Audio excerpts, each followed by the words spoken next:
This lecture is an overview of sudden natural deaths done by Dr. Sanjay Holatua. Introduction.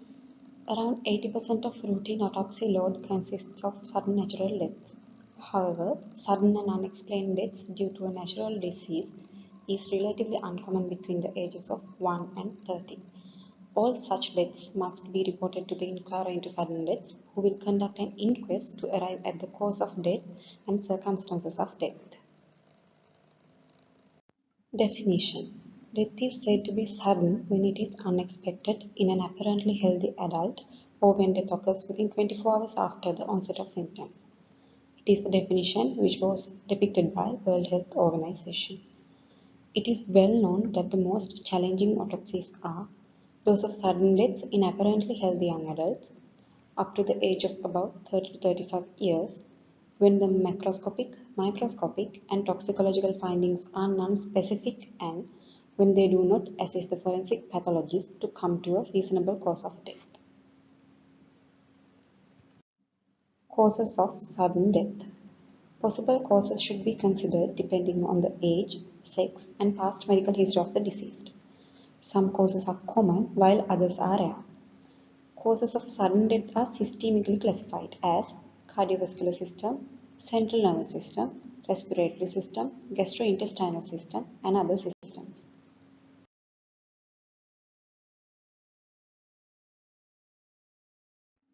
Cardiovascular system. Very many of the sudden natural deaths are due to cardiovascular causes. First one is ischemic heart disease. This occurs due to coronary artery narrowing as a result of atheroma formation. The narrowing is eccentric in people with atheromatous plaques, but in essential hypertension, the narrowing is concentric. The mechanisms of death include acute coronary insufficiency, acute myocardial infarction, rupture of a myocardial infarction, rupture of a ventricular aneurysm, mural thrombosis and thromboembolism, left ventricular failure. Acute coronary insufficiency. A person with coronary artery narrowing will be able to compensate and have a sufficient coronary blood flow at rest. However, in exertion, excitement caused by fear, pain, or any other emotional disturbance will result in tachycardia and increased oxygen demand. Tachycardia results in reduced diastolic filling, which in turn will cause a reduction in the coronary flow. This results in acute coronary insufficiency, ischemia to the conducting system, fatal cardiac arrhythmia, and death. Ventricular arrhythmias account for 80% of causes of such deaths, while the balance is due to sudden asystole. Diagnosis of a cardiac arrhythmia is difficult even in the presence of severe coronary artery narrowing. It is only speculative. Acute myocardial infarction. This may be due to the sudden stoppage of blood supply to the myocardium following coronary artery thrombosis over a plaque, hemorrhage into a plaque, or rupture of a plaque. This will result in acute myocardial failure and death. A death following a myocardial infarction can also be sudden due to ventricular fibrillation or cardiac asystole due to the acute myocardial failure, which is known as cardiogenic shock. Other causes of myocardial infarction: polyarteritis nodosa, other vasculitis, embolism, syphilis causing ostial occlusion, aortic stenosis, congenital abnormalities of coronary arteries or great vessels and aneurysms, Kawasaki disease. The area of the infarction will depend on the vessel that is occluded. Major trunks are most affected when they are subepicardial and buried in surface fat. Morphological types of infarctions include transmural, subendocardial, subepicardial. There are three common sites of stenosis and occlusion. First one is first 2 centimeters of the anterior descending branch of the left coronary artery. This results in infarction of the left anterior wall, anterior interventricular septum. In septal infarcts, the left bundle branch is affected. Second one is main trunk of the right coronary artery at the right margin of the heart. This results in infarction of the posterior wall, posterior interventricular septum. It also supplies the atrioventricular node. Third one is proximal part of the circumflex branch of the left coronary artery. This results in an infarction of the left border of the left posterior surface. This picture shows the previously mentioned three most common sites of stenosis and occlusion. At times, narrowing can occur within a few millimeters of the origin of the coronary artery. Such a narrowing is often missed by the forensic pathologist. Therefore, it is advisable that in death suspected to be due to ischemic heart disease and where there is no obvious coronary artery narrowing, the forensic pathologist should slice the coronary arteries, open the proximal part of the coronary arteries through the coronary ostia.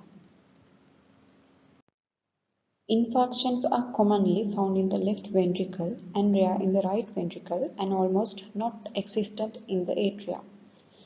This is because the thin musculature of their walls, the blood derived from the lumen of the right ventricle and the atria are sufficient for their functioning. This picture shows specimen of a heart with infarcted areas. These are histological features of myocardial infarction. Rupture of a myocardial infarction. In about 3 to 4 days, the infarcted area undergoes softening referred to as myomalacia cordis. Rupture occurs in such softened areas resulting in hemopericardium, cardiac tamponade, and death. Rupture of a septal infarction will result in ventricular septal defect-like situation with a left to right shunt. Rupture of infarcted papillary muscles will result in valvular incompetence. The following picture shows myocardial hemorrhages. Rupture of ventricular aneurysm. The infarcted area may heal with fibrosis and considerable thinning of the left ventricular wall, leading to formation of an aneurysm.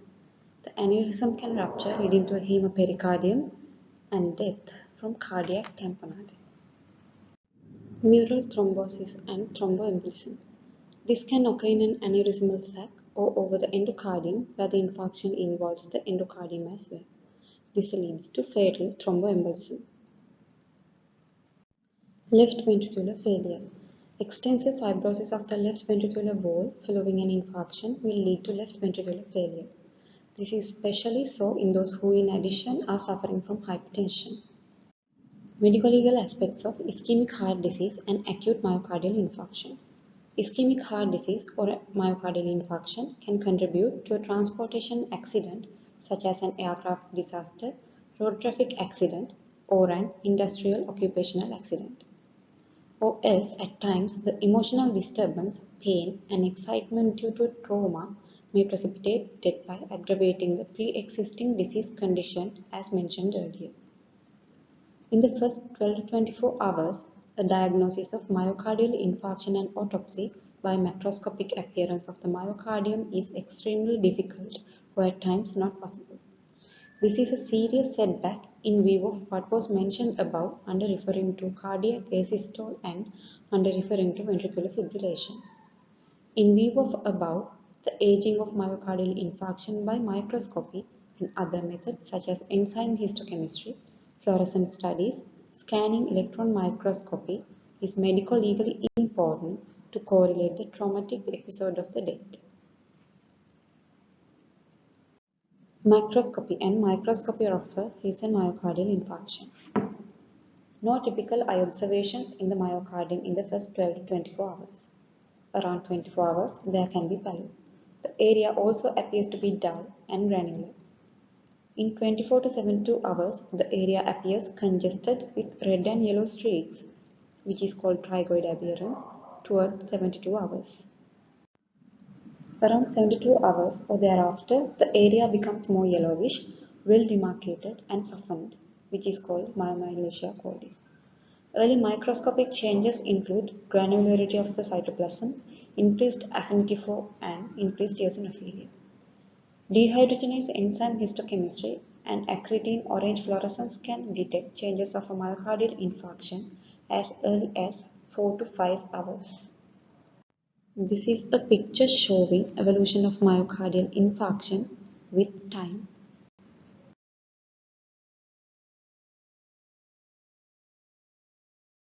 Hypertensive heart disease.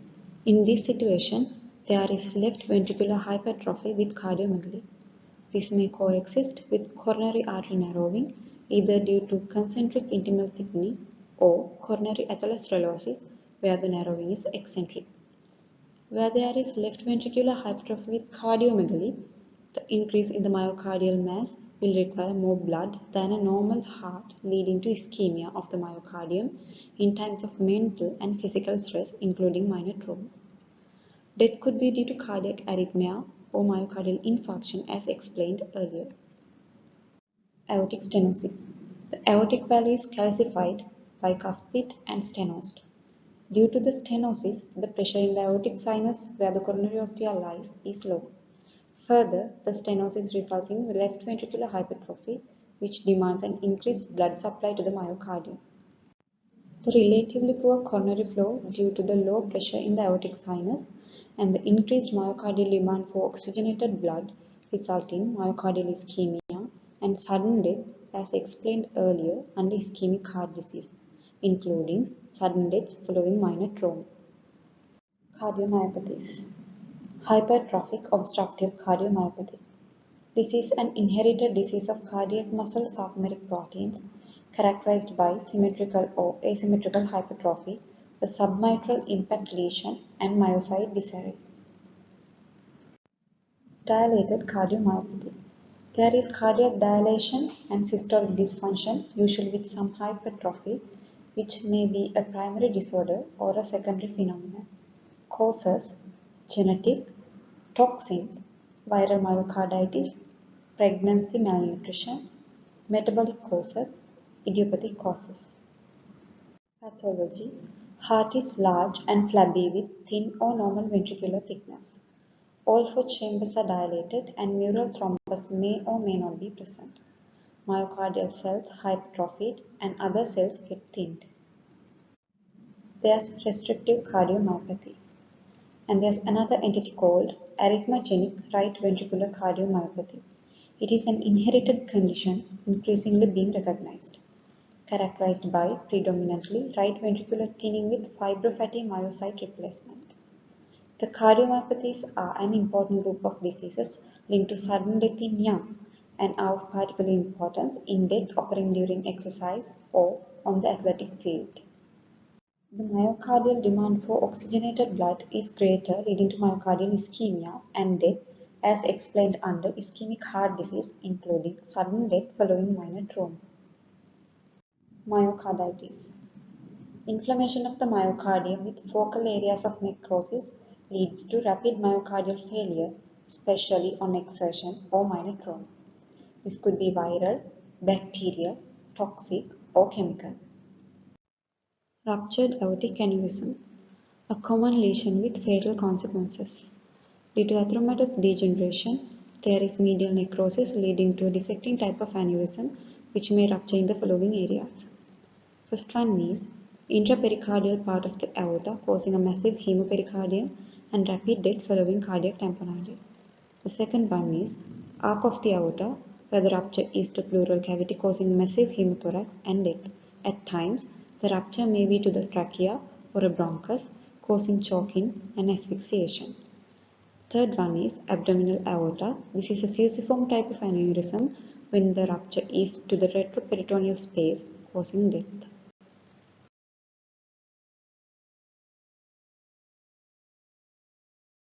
The other causes are polyarteritis nodosa, Kawasaki disease, congenital anomalies in coronary circulation, such as common origin for both the left and right coronary arteries or stenosis of the ostia of the coronary arteries. Pulmonary embolism. Pulmonary embolism due to deep vein thrombosis is suspected as a cause of death when death occurs suddenly or very rapidly preceded by dyspnea and cyanosis in an immobilized patient.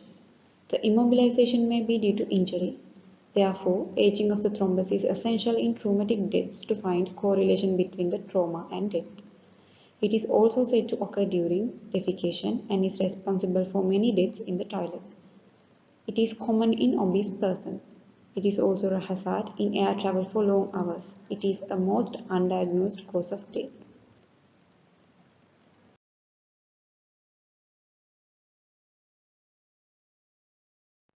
Cardiac ion channelopathies, Brugada syndrome, a disorder characterized by sudden death associated with one of several ECG patterns characterized by incomplete right bundle branch block and ST segment elevations in the anterior precordial leads. The following two slides shows types of Brugada and an ECG with characteristic patterns.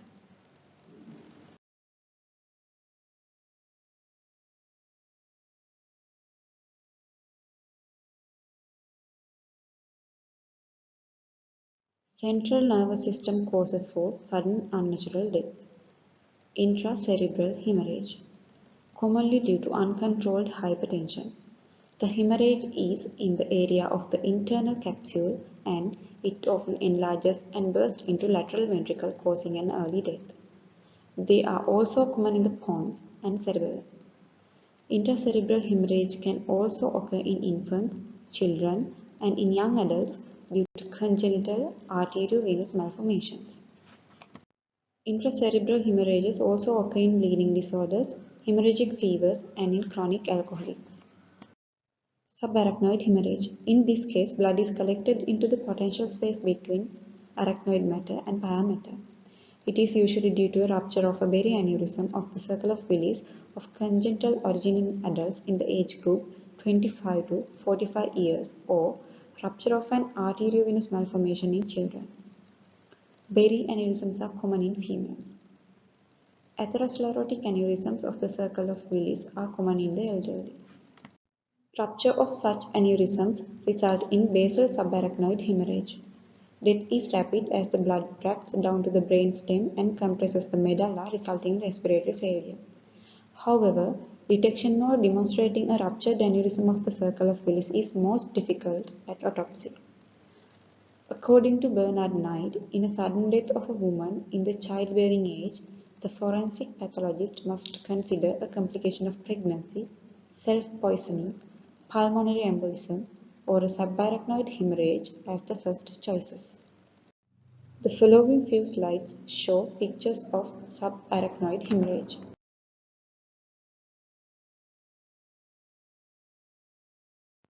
Colloid cyst of the third ventricle.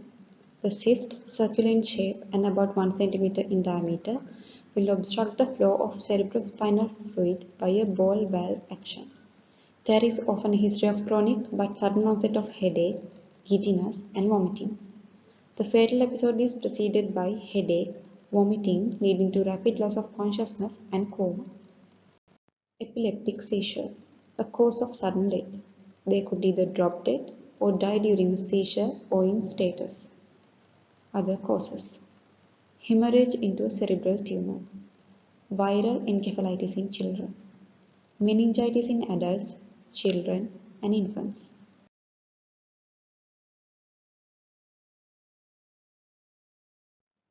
Respiratory system. Aspiration of blood into respiratory passages. This results in choking and asphyxial death. During hemoptysis, as in pulmonary tuberculosis, bronchiectasis, and malignancy. During hematemesis, from whatever cause. Bronchial asthma. Deaths can be sudden and unexpected. At times, death can be due to arrhythmias caused by adrenergic drugs. Pneumonia, defined as inflammation of the substance of the lungs, usually caused by bacteria but can also be caused by viruses and fungi. Usually presents as an acute illness, with cough, purulent sputum, breathlessness, and fever, together with physical signs or X-ray findings compatible with consolidation of the lung. This can be categorized according to causative organisms, where it is acquired, pathology of affected part, either lobar pneumonia and bronchopneumonia, affected group of people. The following slides show lungs with pneumonia.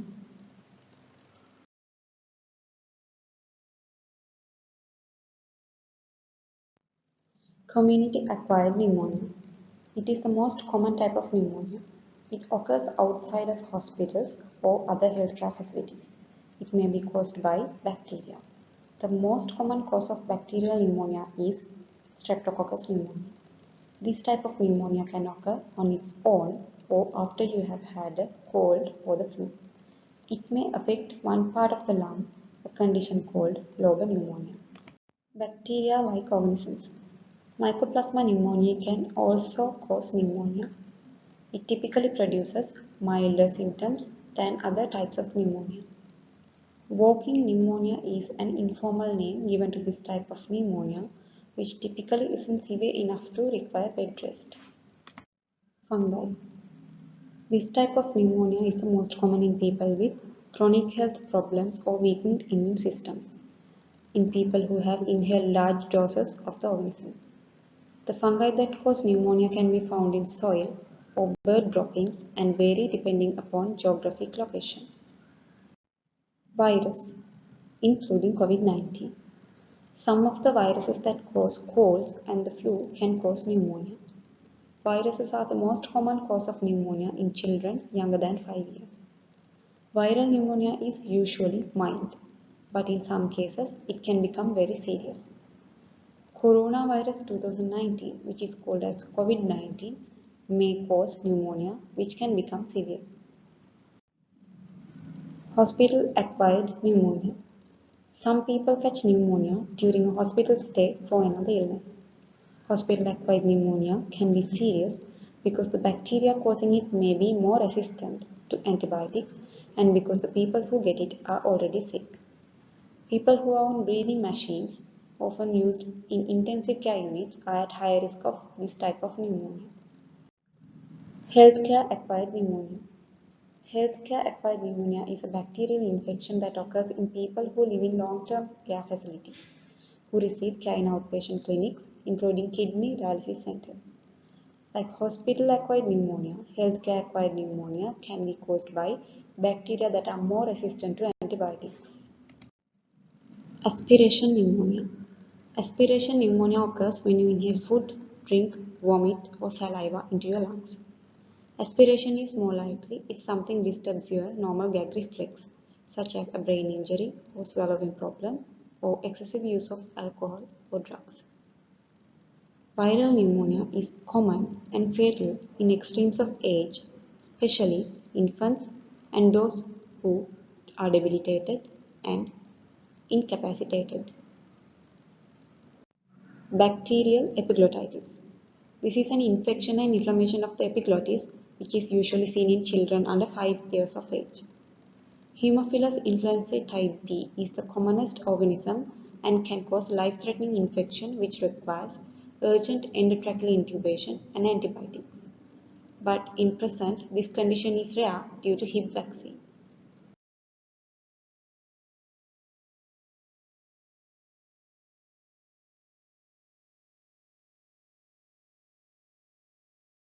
Gastrointestinal tract.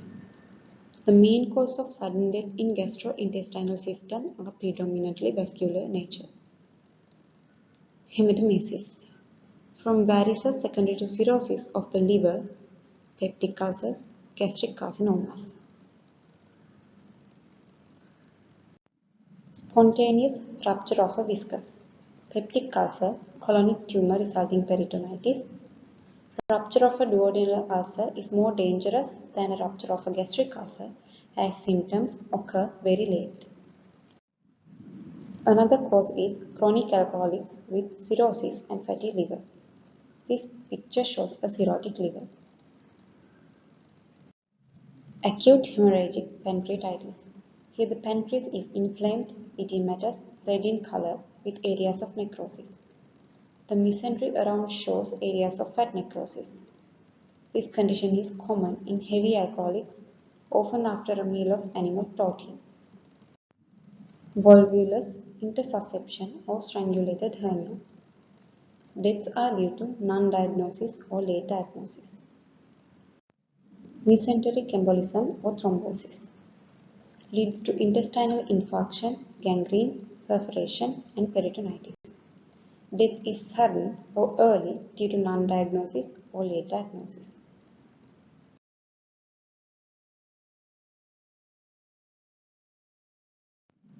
Other systems. Ruptured ectopic pregnancy.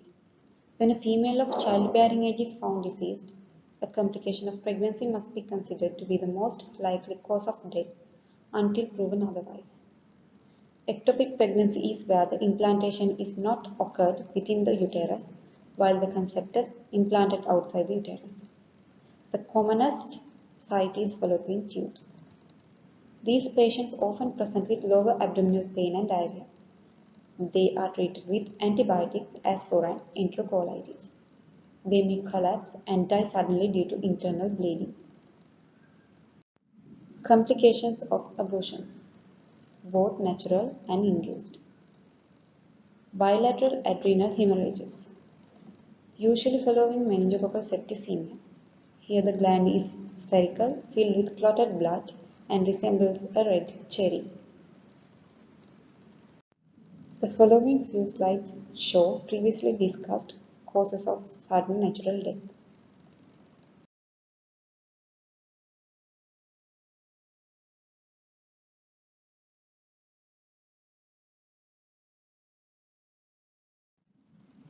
Sudden unexplained death in childhood. Sudden unexplained death in childhood is the sudden death of a child 12 months of age or older that remains unexplained after a thorough case investigation, including performance of a complete autopsy, examination of the death scene, and review of the clinical history. These deaths elude our scientific understanding. Sudden unexplained death in childhood cannot be predicted or prevented at this time. According to the US Centers for Disease Control and Prevention, in 2015, 393 children between the ages of 1 to 18 years died suddenly without a clear cause of death determined. Most of these children were toddlers aged 1 to 4 years, an incidence of 1.4 deaths per 100,000 toddler-aged children. Research and awareness of SUDC remains limited. Signs and symptoms. Nearly all children with SUDC were thought to be sleeping before becoming unresponsive. Most were born as full-term singletons and their development was considered normal. Children were in their state of usual good health prior to death or had mild symptoms of illness such as cold symptoms or fever. Some children with SUDC had a history of febrile seizures or a family history of febrile seizures. A febrile seizure is a convulsion in a child that may be caused by a spike in body temperature, often from an infection. Children aged 3 months to 5 or 6 years may have febrile seizures, and they occur in 2% to 5% of all children. There is a slight tendency for them to run in families. If a child's parents, brothers or sisters, or other close relatives have had febrile seizures, the child is a bit more likely to have them. Causes. By definition, the causes of SUDC are unknown. However, due to the lack of standardizations of death investigations, consideration of undiagnosed cases of cardiac disorders affecting the heart rhythm that are often due to genetic abnormalities, infections, and neurological conditions should be considered and ruled out.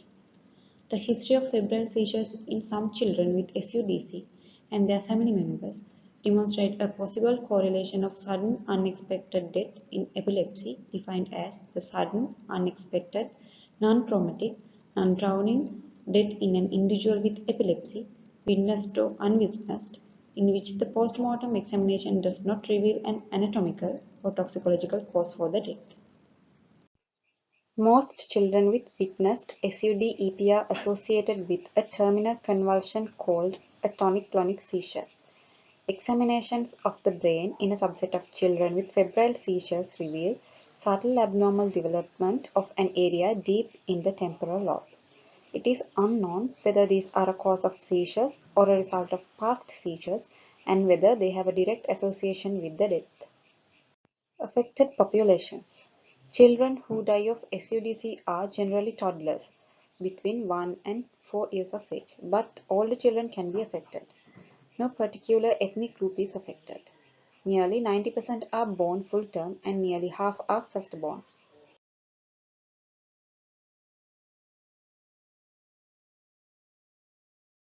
Thank you for listening to this lecture.